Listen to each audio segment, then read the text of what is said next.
Hot edition on 3FM 92.7. It is coming to you live from our studio here at Adesawe Kanda in Accra. My name is Martin Nasiedu-Date. Coming up this evening, brace up to pay more for sachet water as National Association of Sachet and Packaged Water Producers announced new pricing regime from the 6th of April 2026, and that's just next week Monday, so you'd want to stay tuned for details.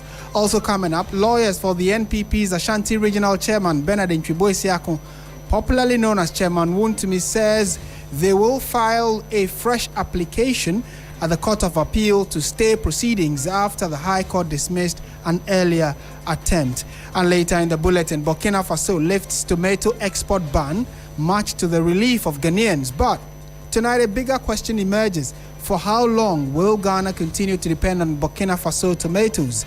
Answers in a jiffy. We are live around the world on 3news.com. We are also streaming on Facebook and on YouTube, where your messages are always welcome. Before that, though, here are the other big stories making rounds in Ghana in the news summaries.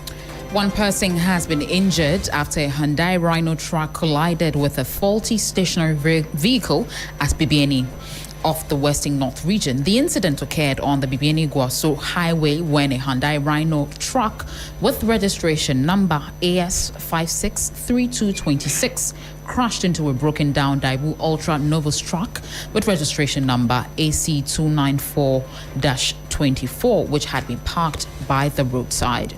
Ghana Football Association's president, Ket Okweku, has revealed that the race to become the next head coach of the Black Stars has attracted massive global interest, with over 600 applications submitted for the role. Speaking after the dismissal of Otuado, he disclosed that the overwhelming number of the applications reflects the stature and appeal of the Ghana national team on the international stage.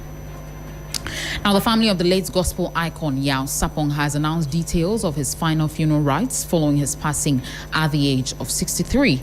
According to the family, the funeral activities will commence with a wake-keeping on Friday. This will be followed by a lying in state on Saturday, May 9th, where the burial service and final funeral rites will also be held. Now, wherever you are in Ghana here today, the Ghana Meteorological Agency, GMET, has warned of thunderstorms and rainfall across parts of southern Ghana following the movement of a rainstorm system from the Gulf of Guinea. In an update referencing its afternoon forecast, the agency said a moderate rainstorm located offshore between Benin and Togo has already triggered rain-bearing clouds over the southeastern parts of the country. So wherever you are, take note of this and be guided. We got all this on our website, 3news.com. I am Christabel Success Trebe. Martin, over to you. Thank you very much, Christabel. Now let's settle for the details of our stories we have for you this evening. We're starting from this very important commodity, which is water that we all drink on a daily basis. I'm sure some of you listening to us right now may be holding a sachet in your hand and sipping on it. Well, the news is that households and small businesses are to brace themselves up for an increase in the cost of sachet water.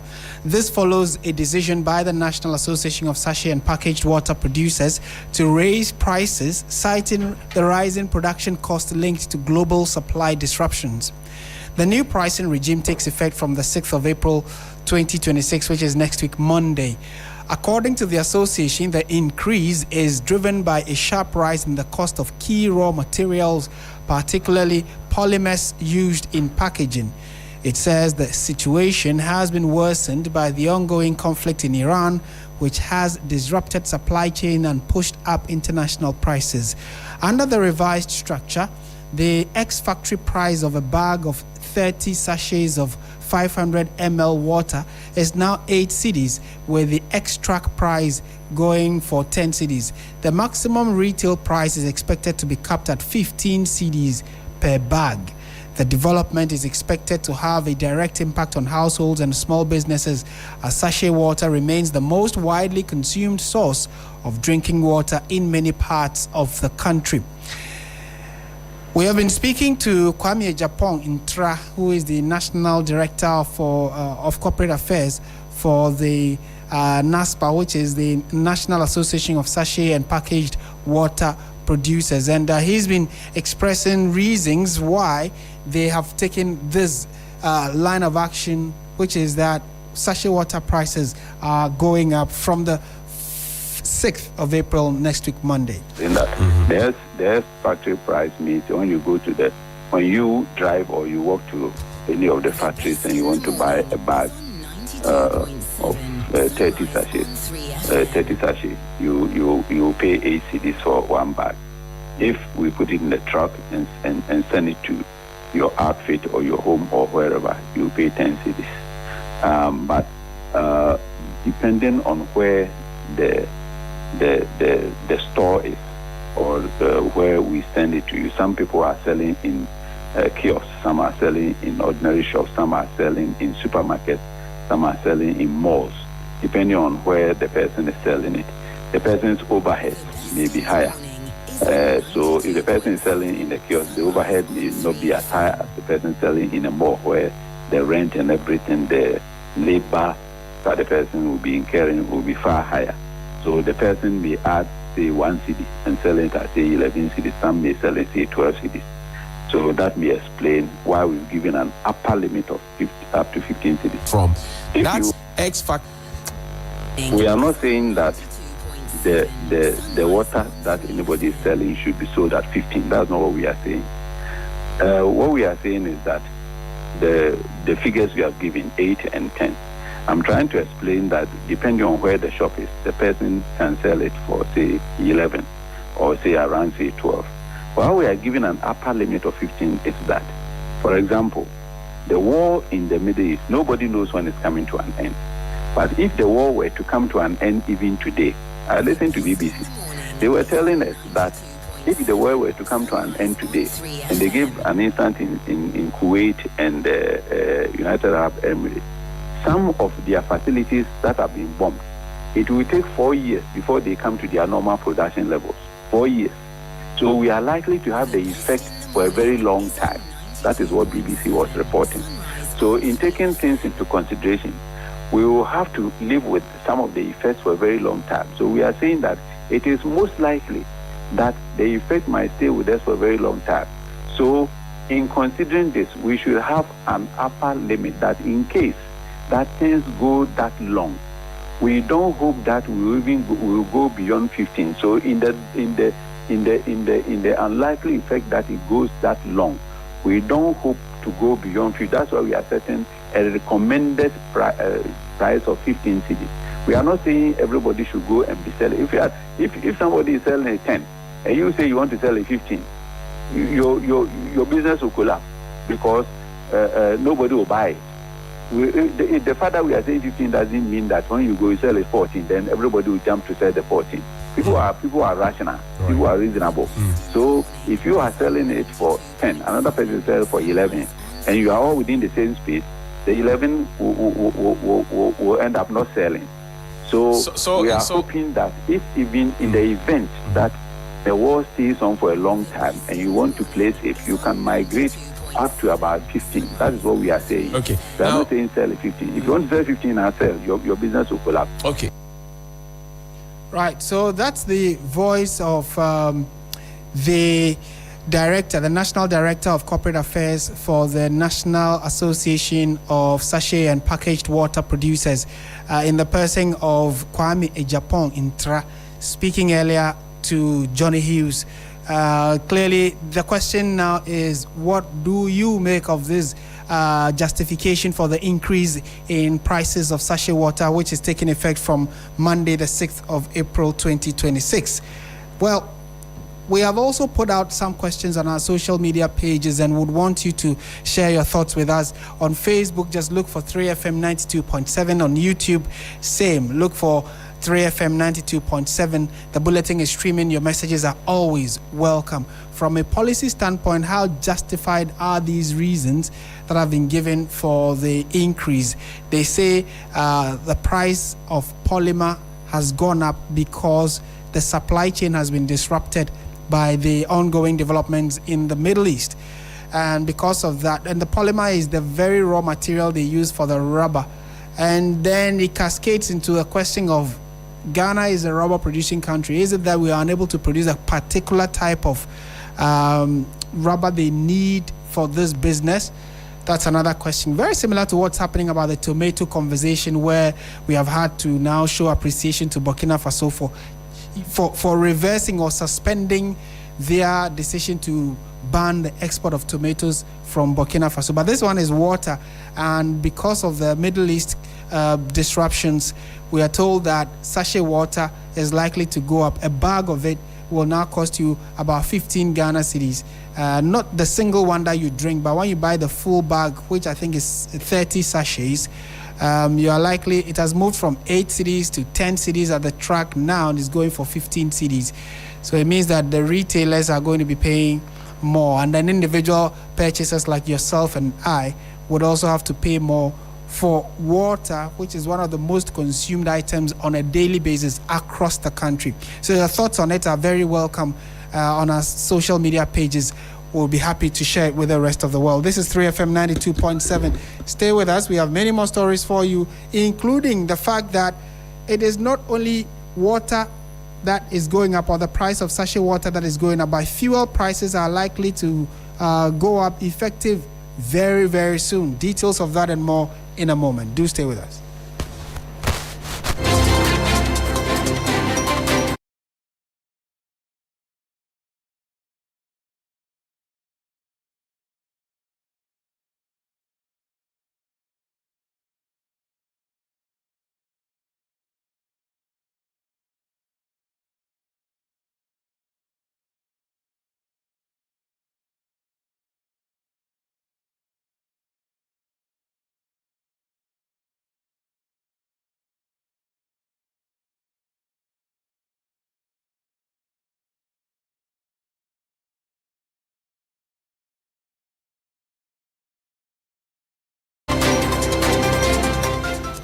Welcome back to 3FM 92.7. We are going on to some other stories now. In the wake of increased fuel prices attributed to the US and Israel war against Iran, some drivers are calling for a hike in transport fares.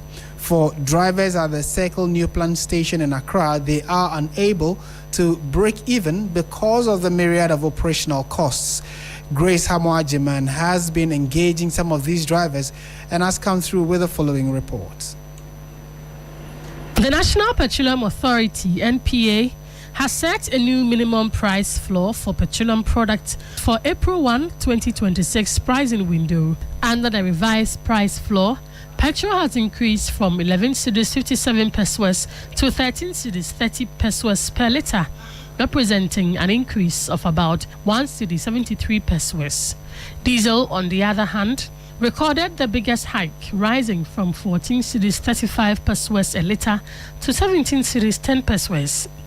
This spike indicates that over the last 2 weeks, the price floor has gone up by 2 cedis 75 pesos. For some drivers, this is taking a toll on their pockets. It's a fuel in fact, yeah, brepa. Obaya juma pon, udi skali na beto fuel. Ka first ni ke free akokumase. Ka otimi to fuel. Buying fuel has become a struggle. Previously, one could buy 30 liters and it would take you to Kumasi. Now, 40 liters wouldn't even take you half the journey. 5 liters. They say you want to Me to 6 million and shooty into fuel and the slab buying say. I bought fuel worth 600 cedis, but I did not see any improvement in the fuel gauge. The government should intervene because we are really suffering. Transport fare increments are not only hinged on fuel price increases.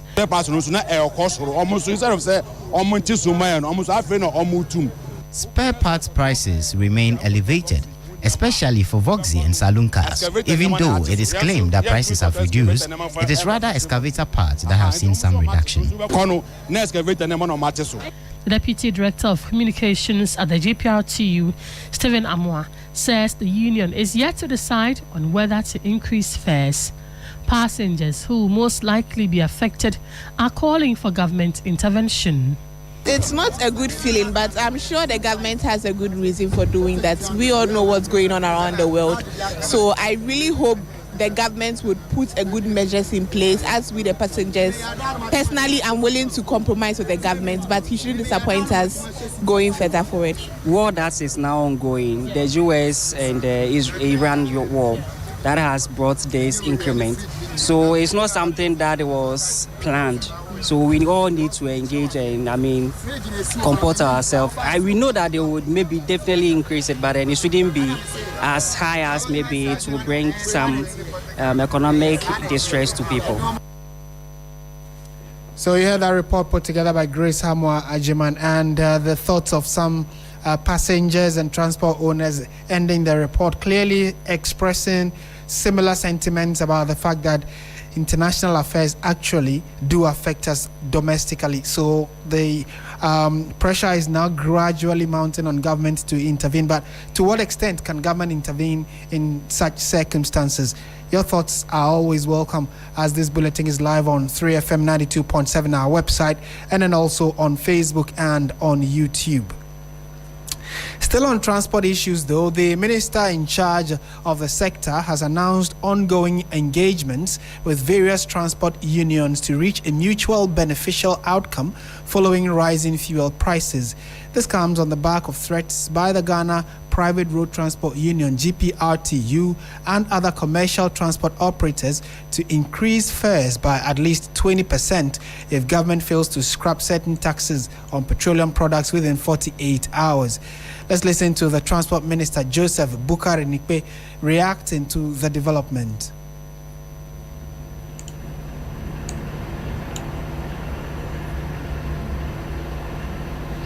On behalf of the government, say a big thank you to all the transport unions. I am sure a lot of Ghanaians will be waiting to hear from them. Over 3 weeks today, myself, I've been engaging them. Myself and the finance minister will be engaging them, and we are all in a state of engagement. We will soon come out with our final decisions to the general public. I wouldn't want to make anything known to the public that is not yet finalized with my transport unions. And we work together, and I must thank them for their cooperation so far. And I believe that at the end of the day, we'll come out with a win-win situation for us and then the transport unions and all the drivers that we have. Either through this situation that we find ourselves in, you realize that all the fuel prices were going downwards. But what is happening in Iran from America and Israel is creating these issues for us. But the unions are cooperating, we are working together, and we will come out soon with our final decisions. Joseph Bukari Nikpe is the minister in charge of transport there, giving an update on the possibility of government intervention when it comes to transport fares, because he says that the ministry has been engaging the transport unions or the commercial transport operators to at least come to a consensus as regards whether or not there should be an increase in fares, and by how much or by what percentage. Trust your news source here at 3FM to update you when we get other perspectives or angles to this very developing story. Let's go to the courts now. And lawyers for the New Patriotic Party's Ashanti Regional Chairman Bernard Nchiboisiako, popularly known as Chairman Wontumi, say that they will file a fresh application at the Court of Appeal to stay proceedings after the High Court dismissed an earlier attempt. The move follows a ruling by the High Court during Chairman Wontumi's directing Chairman Wontumi, I should say, to open his defense after the prosecution closed its case and the court held that he has a case to answer.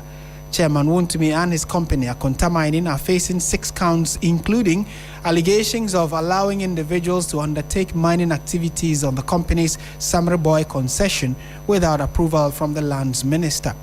They are also accused of facilitating unlicensed mining operations. Both the chairman and the company have pleaded not guilty to all the charges. For more, let's now speak to Lord Edu Asare, who is our court correspondent, joining us in studio for a quick chat on this. Lord, thank you for your time. To start with, walk us through what happened in court today and the basis for the judge's decision. Very much, and thank you. So basically, in court today, we're expecting that lawyers for Chairman Wontumi will move the motion to stay proceedings. Now, you recall that at the last adjourned date, after prosecution closed the case, Wontumi's lawyers filed a submission of no case, which was then dismissed by the High Court, essentially telling him that he has a number of days, roughly about 2 weeks, to decide whether he will challenge it or he will defend himself. So after the court's decision, his lawyers filed an appeal against the High Court's decision, essentially indicating that the decision was unfair, and so they escalated the matter to the Court of Appeal.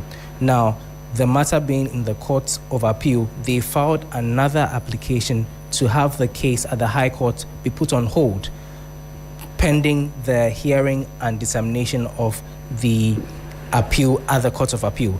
So today, the lawyers came to argue the motion to stay the proceedings or halt the case at the Court of Appeal pending the hearing and determination, and that application was dismissed by the court presided over by Justice Audrey Kokuvite. Now, these were the grounds that Wontumi's lawyers made the arguments regarding the motion to stay proceedings. Now, one of the grounds was that they appealed the substantial chance of success. According to them, the appeal, which is being heard, it has a higher chance of success, and as a result of that, the case at the High Court should be put on hold until they finish hearing that matter. Another ground was that the continuation of the case at the High Court will render the appeal at the Court of Appeal negatory. Again, they indicated that the constitutional rights of Wontumi, who is the applicant, are at stake. Fourthly, the balance of convenience favors them for the end of stay. And then lastly, the administrative justice for the accused person, which is Wontumi, and then Akonta Mining. Now, the prosecution led by the Deputy Attorney General, Dr. Justice Remsai, they opposed that stay of proceedings but did not file any affidavits in opposition. They urged the court to just rely on the opposition initially. Now, after listening to the arguments from both sides of the divide, the judge then dismissed and indicating that the application was without merit. Now, Martin, what this means is that with the Court of Appeal waiting to hear and determine the case at the Court of Appeal, it will still be ongoing at the High Court. And so the court essentially gave Wontumi 14 days to file his witness statements, meaning that now he's going to defend himself. So he has to file the names of the witnesses that he's going to rely on, who will come and speak for him, their addresses, and all that. And so the case has been adjourned to April 20. But before that, we spoke to the lawyer for Wontumi, Andy Apia Kubi. He's the lead counsel, and he wasn't pleased with that decision. And so let's listen to him. It was some sort of, I don't know whether it was a banter or jab between yourself and the Deputy Attorney General. What was all that about? And is there some sourness between yourself and the We were responding to some innuendos coming from the Attorney General's department. And trust me, I'm not somebody to be intimidated or kick out. No, it's not possible. So I responded in the same language to him. He takes that to it. We at the bar must show respect to each other. And indeed, no matter, the Attorney General is the biggest lawyer in Ghana. And of course, we must also address the bar and the bench with that understanding that if the Attorney General decides to be vulgar in language, he needs to be warned, and that's not so. We are all learning, but it cannot be a case of somebody arrogating to himself any exceptional powers in the court. The court is a public place. We are all officers of the court, and therefore we need to conduct ourselves well. And that is the understanding that I got him to do. That notwithstanding the position that we hold as Attorney General, we are also Minister of Justice. In all cases, I always warn him that you are not on a freelance. You are also responsible for fair judgment and fair trials and judicious processes. So you have to be careful. He has a And in any case, that is a public office that you hold. So if you hold a public office, you need to uphold certain standards as we have known the office to be. So there was a response, a warning that we have to be careful. Are we expecting him to file a repeat stay before the next agenda date? I've just told you that before that, applications tilt towards filing a repeat application for stay in the Court of Appeal. We'll go to office and request it, but as you know, tomorrow is a holiday up to next Monday or so. So after the holidays, we'll probably file the repeat of the application for stay of proceedings, and then we'll go to Court of Appeal to argue out our case and see the most careful. Right, so that is Andy Apiakubi, who is lawyer for Chairman Wontumi. And so, Lord, tell us exactly what he was responding to. Right, so during proceedings, they got to a point where it appeared to be some sort of banter between the Deputy Attorney General and then Andy Apiakubi. Now, when Andy Apiakubi was making his arguments for why the stay of proceedings should be upheld, the Deputy Attorney General sought to indicate that he misunderstood the point of law that he was expecting the court to rely on. And so there was a lot of back and forth in that regard, and they used certain words against each other. So it brought some level of sourness in the courtroom, and so I sought to get a bit of clarity on that. But quite apart from that, he indicated that the fact that the case had been dismissed in the High Court does not bring finality to that matter. They indicated that they are going to escalate the matter to the Court of Appeal, and so they're going to file another stay of proceedings, which they call the repeat stay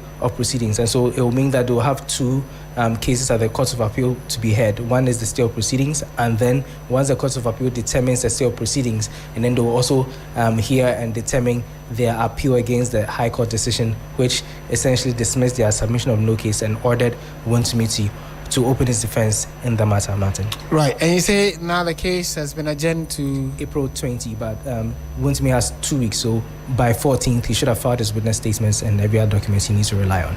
All right, thank you very much. Lord Edua Sare is our court correspondent, updating us on today's deliberations, which largely was about Chairman Wontumi, whom the court has asked to now formally open his defense as to why the allegations being leveled against him should not stand or cannot stick, because he's been slapped with 6 counts, which include the fact that he has mined in a concession without authorization. He has also mined in in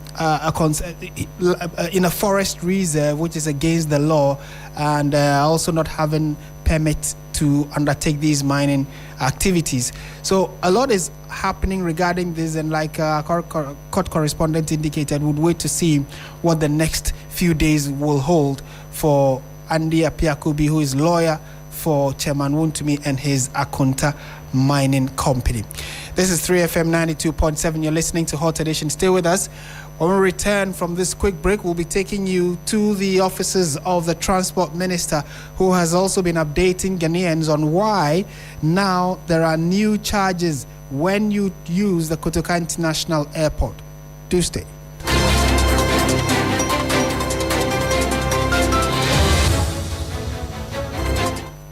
Accra, it's time! Celebrate Easter with Kitia and enjoy 25% off store-wide and up to 50% off selected items from April 1. Visit Kitia at Sprintex Road or follow at Kitia Ghana on Instagram.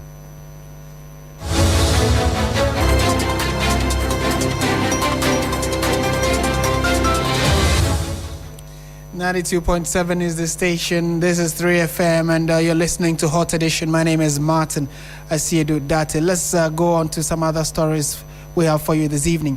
The Ministry of Transport has justified the introduction of the Airport Infrastructure Development Charge, describing it as a strategic move to generate revenue, to mobilize Ghana's airports and position the country as a leading aviation hub in Africa.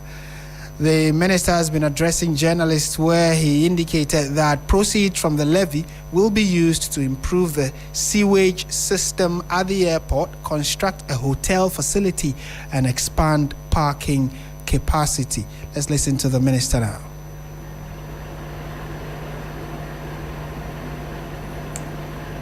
And all over the sub-region, our airports are in very deplorable states. Let me tell you that from 2012, Ghana Airport Company did not make any comprehensive levies or charges to upgrade our airports. Our sewage treatment plant is 25 years old, almost full to the capacity. If we do not do something about that sewage treatment plant, one day we will see a reversal of whatever waste we put inside. And as a country that wants to be the hub to aviation, we need to address it. Every day when you pass at the airport peak hours, sometimes I go there to help in the management of traffic. Our car park is too small to the point that the cars overflow to the streets and create a lot of traffic congestion. We need a new car park in the airport. Other airports, you have short stay, assuming you have a connecting flight that will take you 3-4 hours and you needed some rest. There should be some hotel facilities. So the car park will come with the hotel facilities attached to it so that it will create some comfort for our travelers. Now, the biggest one is the connecting concourse between Terminal 2 and Terminal 3. We all agree that Terminal 2 lies idle and not being used. So, Excellency, the President said, look, we have to be innovative and then get that Terminal 2 functional. So we agreed and started to rehabilitate, to remodel Terminal 2 to be able to serve both international and domestic. Now, passengers, if they are going to travel international, meaning that they have to get out either from Terminal 3, out of the airport and come in, or they have to use bus to carry or convey passengers to the Terminal 2, which doesn't fit in the design. So we are building a connecting concourse that will have other facilities like lounges and all those things to serve our passengers, so that when you are within Terminal 3 and connecting to any other country, you just walk through the connecting concourse to Terminal 2 and you are able to access the airline you want to travel with. And that is the Transport Minister, Joseph Bukari Nikpe there. Let's take our attention to one of our headline stories we have for you this evening, having to do with developments in Burkina Faso and its impact on tomato consumption in Ghana. Burkina Faso has lifted the ban on the export of fresh tomatoes to Ghana. The move is expected to ease supply shortage and stabilize prices on the local market. The West African country had earlier halted the issuance of special export authorizations for tomatoes in March as part of efforts by the military-led government of Captain Ibrahim Traore to boost its local agro-processing sector, particularly tomato paste production. The decision disrupted supplies to Ghana, triggering concerns among traders and consumers. However, Ghana's Minister for Trade, Agribusiness and Industry says the ban has now been lifted following high-level diplomatic engagements between the two countries. In a statement, the ministry described the development as a major boost to supply and market stability. It also explained that the decision also follows improvements in tomato supply to processing factories in Burkina Faso, as well as commitments by stakeholders to prioritize domestic industrial needs. The ministry assured of continued collaboration with Burkina Faso to maintain a smooth and mutually beneficial trading relationship. Government also reiterated its commitment to strengthening local tomato production through initiatives such as the Feed the Industry and Feed Ghana, alongside investment in irrigation, large-scale farming, and support for processors. Let's listen to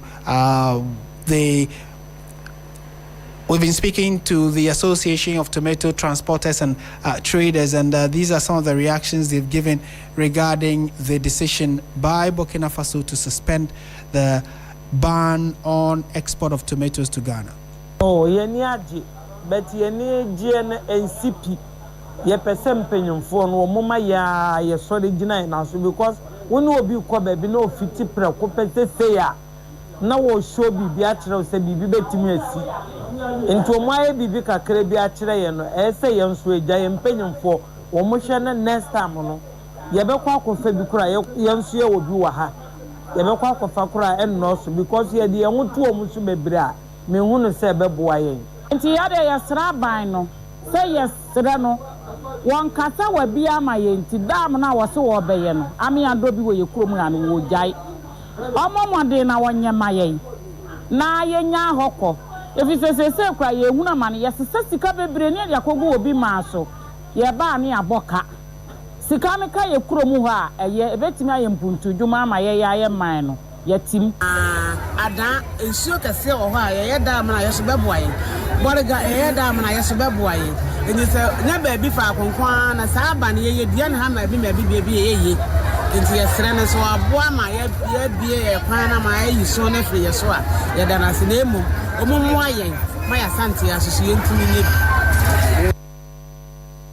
Yeah, the thoughts of some tomato traders regarding the decision by the Burkinabe authorities to suspend the ban on export of tomatoes to Ghana. And you recall that in the early days when this news came out, it was quite unsettling, especially for the traders.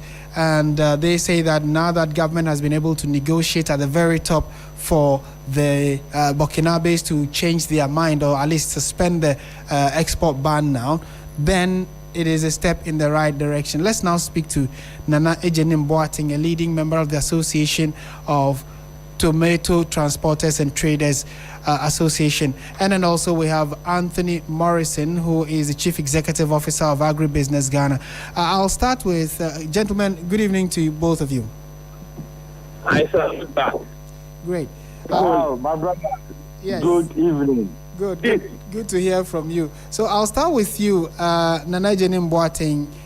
What are your thoughts on this decision by Burkina Faso to, at least for the interim or for the meantime, suspend the earlier directive that no fresh tomatoes was leaving Burkina Faso, not even to Ghana? Many times.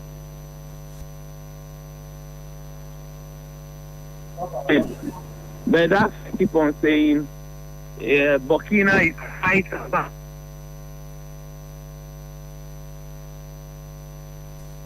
Hello, Nana.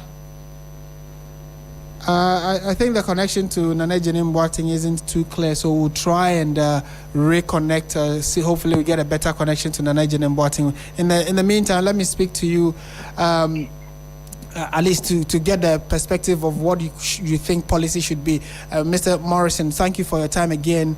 I'm sure the first question will also be your thoughts, your reaction to the suspension. Well, thank you very much. The chamber has taken serious view of the new situation, in that it's kind of destroys the confidence we have to invest into the public. So at the end of the day, as a country, we need to be very clear on how we want to establish our international relationship with regards to our sovereignty, as a country. There is a need for us, especially in view of this current news, there is a need for us as a country to establish a national agriculture and food foreign policy which guides us and provides a framework within which we deal with or we engage with our trade partners, especially with regards to key commodities and essential items like we are talking about tomatoes. A country that stands up and unilaterally decides to impose certain ban without recourse to or no respect to their neighbors' sovereignty we should also be in a position to hold our own. The chamber is particularly also worried of the fact that as a country, we are losing $1.7 billion annually, as in $500 million plus in employment generating opportunities, and $1.2 billion in both fresh and canned tomatoes importation. We are particularly worried again of the fact that if the government allows this to go on, there will be no trust in the government program, especially the 24-hour economy, where you are talking about private sector investment while you are not supporting producers. How would those who set up the factories and industries, where would they get their raw materials from? If we cannot support farmers to produce raw materials to be able to feed the industry. And again, we're talking about accelerated export development strategy of the president. And we think that this welcome news, so quote, by the government, is unwelcome by the private sector and also by the farmers in the country. It is something that we think, look, it's only for the next 1.5 months that we will have to make do with high cost of tomatoes. However, we have put structures in place. Everything is working now as we speak. And people have put in investment for the past 2 weeks on the ground. And is it that they were trying to take advantage of the window to quickly try and set up so that they can, supply the, at least close the supply gap that was created as a result of the suspension? Exactly. Okay, wow, that's interesting. Let me now bring in Mr. Johnnie Boateng. Hopefully, that will be an interesting position to start off from. Mr. Johnnie Boateng, so I actually wanted your initial reaction to the suspension, the lifting of the suspension by Burkina Faso. But while at that, talk to me about this position that has just been shared, that a number of people, capable Ghanaian farmers, immediately wanted to start off to fill in the gap. Is that something you are confident that Ghanaians can do? Many times, but I want to know those farmers that I don't know whether the government has assisted them or not. I said it and I repeat. Tomato farming, you cannot do it without irrigation or water assistance, being water pumps or whatever. This is a nation that we have everything better than Burkina Faso. And it's so disheartening that we keep on relying on Burkina Faso for tomato. Not that we don't have the farmers. So is the government ready to assist the farmers? Is the government ready, or is any dam ongoing for construction?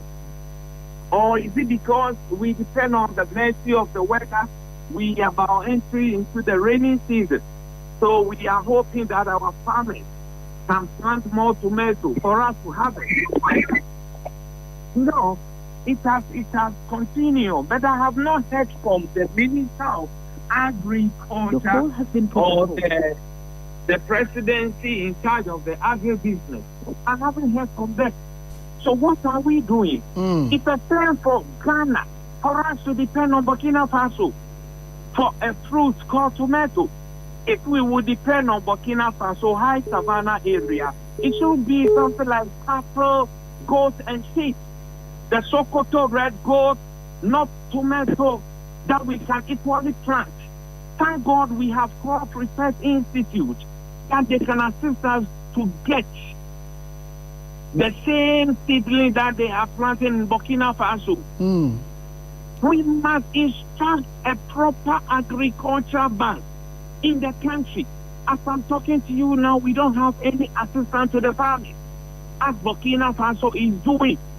And one amazing thing is very soon Ghanaian will be traveling to Burkina Faso to import this apatre tilapia, because their dams, they are not using this for just tomato alone. Onions and garden eggs, Right. Aside that, they are using the dam for like a pond, fish pond, in addition. So you can get a big tilapia in Burkina Faso to buy.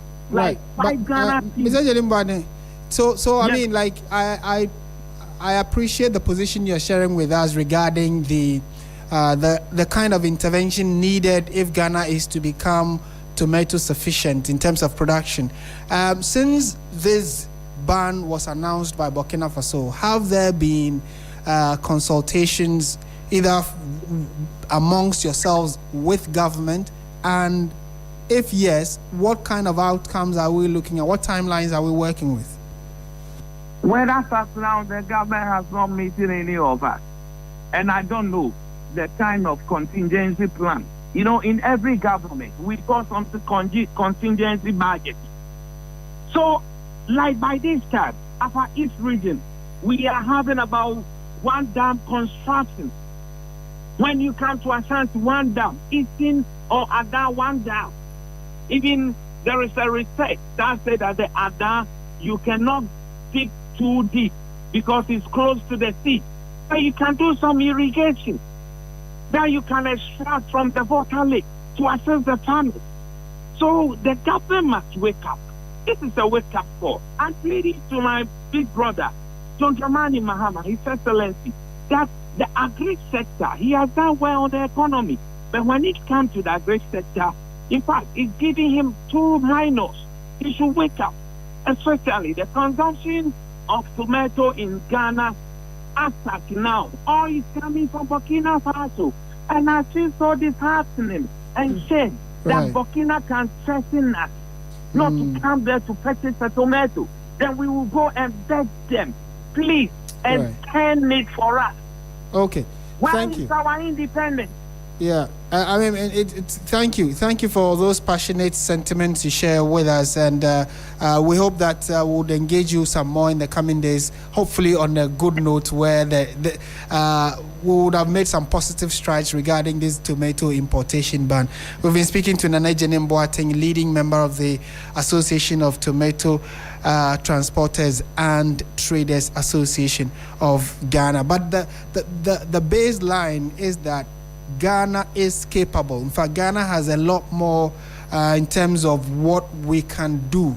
We have better lands. We just need to have the right irrigation systems in place.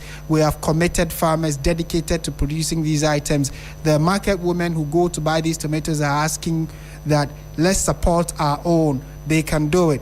The traders, the transporters are also making a similar call. Policy advocates are pushing in the same direction. So maybe the final push must be coming from government. That is why the reaction to the minister's decision to go to Burkina Faso to rearrange or at least to suspend the ban of the export of tomatoes that has not sat well with a number of people. In the coming days, we'll update you on any new development associated with this. This is 3FM 92.7. We'll be bringing you the latest in the world of business right after this.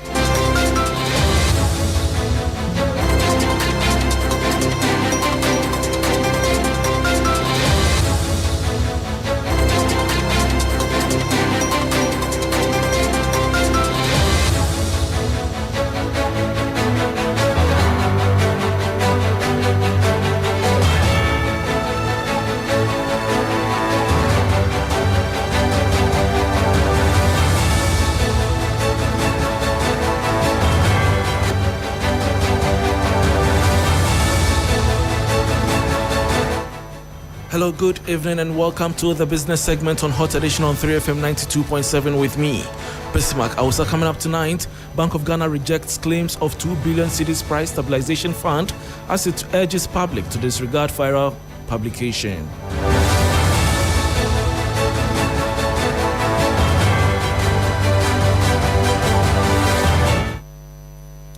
Thanks for your company. Now to the details. The Bank of Ghana has dismissed as false reports circulating online that it is planning to establish a 2 billion cedis price stabilization fund. The central bank is therefore urging the public to treat the claims with caution and disregard them. The following 3 Business News Desk report has the details. The central bank has described as fake reports circulating online claiming the bank is set to establish a 2 billion cedis price stabilization fund. In a response to the publication, the bank categorically denied the claims, stating that no such policy has been announced or is under consideration. The central bank emphasized that the information is false and should be disregarded by the public. It further noted that all official communications regarding policy decisions are disseminated through its verified and authorized channels. The bank warned that the spread of misinformation could mislead the public and create unnecessary uncertainty within the financial sector. It is therefore urging the public and stakeholders to verify all information before sharing or relying on it. The Bank of Ghana also reaffirmed its commitment to transparency, accuracy, and maintaining public confidence in the country's financial system. And that was a 3 Business News Desk report on the Bank of Ghana denying claims of 2 billion cedis price stabilization fund online report. Before we go, the Ghana Revenue Authority, GRA, intensified its nationwide enforcement drive on April 1, 2026, targeting major commercial hubs in East Legon, Spintex, and Tema to plug critical revenue leakages. The exercise, which focused on VAT compliance, resulted in several businesses being cited for various infractions and 2 establishments being sealed off. The Ghana Revenue Authority enforcement team, led by the Assistant Commissioner in charge of the Accra Area Enforcement, Joseph Annan, began the day's operation in East Legon. Seoul Restaurant was cited for issuing computer-generated invoices without the required special dispensation from the Ghana Revenue Authority. The establishment was also flagged for failing to remit VAT payment and for under-declaration of revenue. Janelle Space was found to be charging customers VAT despite not being registered with the authority, a direct violation of tax laws. The operation moved to the Spintex Road Industrial and Commercial Belt, where Resin Industry Limited was caught in the selective issuance of VAT invoices. And that brings us to the end of the business segment on Hot Edition on 3FM 92.7 with me, Bismarck Ausa. Sports news is next with Andrew Asian. Please stay.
Here on Hot Edition on 3FM 92.7. My name is Andrew Sefa Bamfo. Let's start off from the Ghana Football Association because President Keto Kweku has been speaking exclusively to 3 Sports following the dismissal of Black Stars head coach Otto Addo. Ket has defended the decision to keep Otto Addo in charge despite Ghana's failure to qualify for the 2025 African Cup of Nations. He revealed that both the GFA and EXCO were aligned in their belief that dismissing the coach was absolutely uncalled for. I believe that I had to let the coach go at that time, and we never believed as an EXCO that we had to let the coach go at that time, and we stay with that position. We've all done football at various levels, and sometimes there are auxiliary reasons why certain decisions has to be taken or not to be taken. Some of these reasons are not available to a lot of people. and therefore it's very normal when people share their opinions about which direction we have to go. But I look back and I'm happy that we took that decision. At the end, we qualified for the Mondial with the same gaffer, and I don't regret at all. And so that was GFA President Keto Kweku speaking about the dismissal of Otto Addo. Still on the Black Stars, former defender Hans Edusape has expressed confidence in the team, saying that none of Ghana's opponents at the 2026 World Cup will take the four-time AFCON champions lightly. Speaking after a disappointing international window to 3 sports, during which Ghana lost to Austria and Germany, he noted that Ghana's opponents will be wary of the Black Stars' threat. You'll be worried also because you know there are players missing, and this player, they know the players, they have quality. That's why I don't think that the coaches of these teams are